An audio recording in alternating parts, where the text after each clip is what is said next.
Today మనం chicken biryani చేసుకోబోతున్నాం. దానికి కావాల్సిన పదార్థాలు దానికంటే ముందు please welcome to my YouTube channels. Please subscribe to మీ.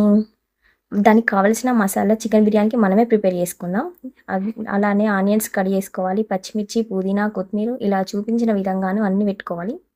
అలానే లెమన్స్ రసం తీసుకోవాలి, పక్కన పెట్టుకోవాలి. ఆయిల్లో ఆనియన్స్ మంచిగా వేపుకోవాలి. వేపుకున్న తర్వాత నెక్స్ట్ చికెన్ మంచిగా ఫ్రెష్ చేసుకొని పక్కన పెట్టుకొని దానికి కావాల్సిన పదార్థాలన్నీ మనం ఇక్కడ పక్కన పెట్టుకోవాలి. ఫస్ట్ దానికి కావాల్సినంత అల్లం పేస్ట్‌ను వేయాలి. అలానే పసుపు దానికి కావాల్సినంత సరిపడంత వేయాలి. నెక్స్ట్ దానికి సరిపడంత ఎండు కారం వేయాలి.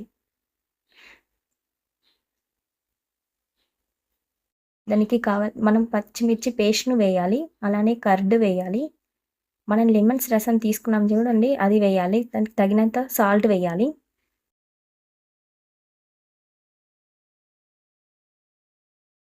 మనం ముందుగా ప్రిపేర్ చేసుకున్న మసాలా కూడా వేయాలి. అలానే వేయించుకున్న ఆనియన్స్ వేయాలి. అలానే పుదీనా, కొత్తిమీర, మనం ప్రిపేర్ చేసుకున్న మసాలా,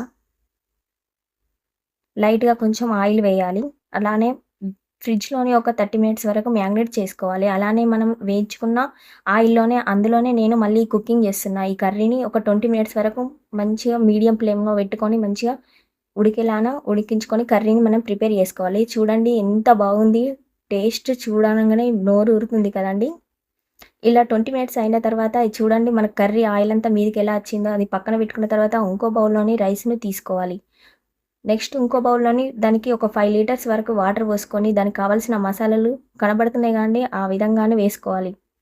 లైట్‌గా ఆయిల్ వేసుకోవాలి. సాల్ట్ సరిపడంత వేసుకోవాలి. అలా వాటర్ మగ్గిన తర్వాత దానిలోని రైస్ వేసుకోవాలి. ఇలా మనం 100% ఉడకక్కర్లేదు. ఓన్లీ 70% ఉడికితే సరిపోతదండి. దాన్ని వాటర్‌లో మొత్తం ఉడికాక 70% ఓన్లీ 70% ఉడికాక వాటర్ మొత్తం అంపేయాలి. నెక్స్ట్ కావాల్సినంత ఇప్పుడు మనం వేపిన ఆనియన్స్, మనం ప్రిపేర్ చేసుకున్న మసాలా, అలానే నెయ్యి, లెమన్ రసం, ఈ చికెన్ ఫ్రై చేసుకున్నది అలా స్టెప్ బై స్టెప్ వేయాలి. ఫస్ట్ మనం నెయ్యి వేసుకోవాలి.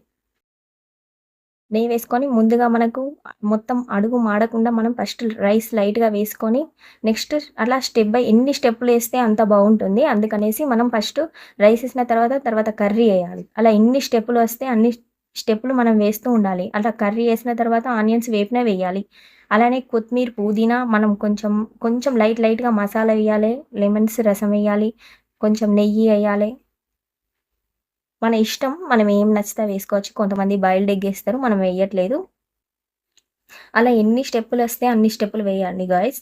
ఇలా చేస్తే ఎన్ని స్టెప్పులేస్తే అన్ని స్టెప్పులు ఏస్తే అంత రుచిగా ఉంటుంది. అలానే మొత్తం స్టెప్పులయ్యాక దీన్ని దమ్ బిర్యానీ అంటారు. చూపించిన విధంగా స్టెప్ బై స్టెప్ వేస్తూ ఉండాలి. అలానే దీన్ని ఒక 40 మినిట్స్ వరకు ఫుల్ ఫ్లేమ్‌లోని ఒక 12 మినిట్స్, మీడియం ఫ్లేమ్‌లోని ఒక 12 మినిట్స్, అలానే తక్కువ ఫ్లేమ్‌లోని ఒక 12 మినిట్స్ అయ్యాక ఆఫ్ చేసుకోవాలి. చూడండి, చూస్తే ఎంత బాగుంటుంది.